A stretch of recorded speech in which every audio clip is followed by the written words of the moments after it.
ধান চাষে প্রকৃতি যে কতটা সাহায্য করে সেটা বুঝতে পারছেন। এই যে এত জল, সবই বৃষ্টি, প্রকৃতি সাহায্য করেছে। হাওয়া বইছে, যত ময়লা আবর্জনা নোংরা সব একদিকে পৌঁছে গেছে, ওর সাহায্যে তুলে ফেলে দেওয়া হচ্ছে। আবহাওয়া চাষবাসে একটা গুরুত্বপূর্ণ ভূমিকা পালন করে।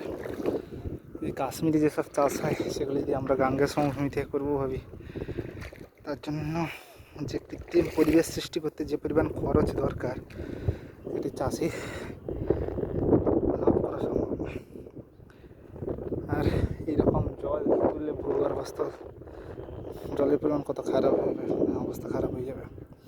বৃষ্টির দান, কতটা জল চারদিকে এসে জল।